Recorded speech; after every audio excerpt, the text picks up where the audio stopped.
Yeah, me and Mike are putting together this Nudura insulated concrete basement. It's for a single wide trailer, so it's like 76 feet long. We decided to make it out of 8-inch forms because the wall's so long that it's a lot of pressure against the wall that long. So it's an 8-inch thick foundation. We're putting rebar at every course. We put dowels down into the footer. We poured the floor after we did the first course, which is much easier. I talk about that in another video. I just wanted to show the differences in some of the blocks that we used to use and what we use now with the Nudura. I'm not going to mention the names of these other blocks, but just a competitor block. They work fine, but these are, in my opinion, they're a lot nicer. First of all, the Nudura block is 8 feet long. The other blocks are 4 feet long. And these blocks here, the Nudura, they fold flat. So for shipping, you can have a whole bunch of wall, and it doesn't take up any space. Now when you get them, they just fold right out, nice like that. These blocks are all, they don't fold, so they take up a lot of space. And this is a 6-inch wall. They do make 8-inch in that style. Another thing Mike brought to my attention is the stud goes all the way to the top of the Nudura block, where these competitors, it stops down in here, so there's a void there when you're trying to fasten stuff together. So that could be an issue. These blocks here are reversible, so the bottom is the same as the top. So you can put them any way, you can flip them. This style is not reversible. They have to go straight up like that. You can't flip them, which ties into the corners.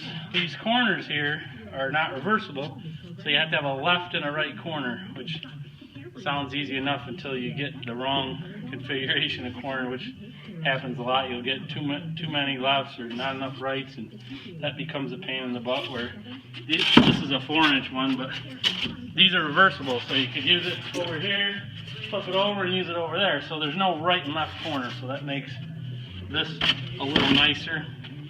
These are actually 18 inches tall versus 16 inches tall, so you're getting less seams. As I mentioned before, they're 8 foot long, so have less seams, less chances for blowout. Another neat thing with these blocks is they got a little locking clip right here. So we've noticed with these other style, any other kind of block, they can float on you, and you'll have, your building will actually grow as you pour it. They'll start to float. So we used to wire them down and everything. When you put the Nuduras together, that clip locks right in. You have to actually tap it with a rubber mallet, and they'll actually lock the block right together so they won't float. They don't come apart real good, so that works out good. We'll show you a T-corner over here, how to build a T-corner.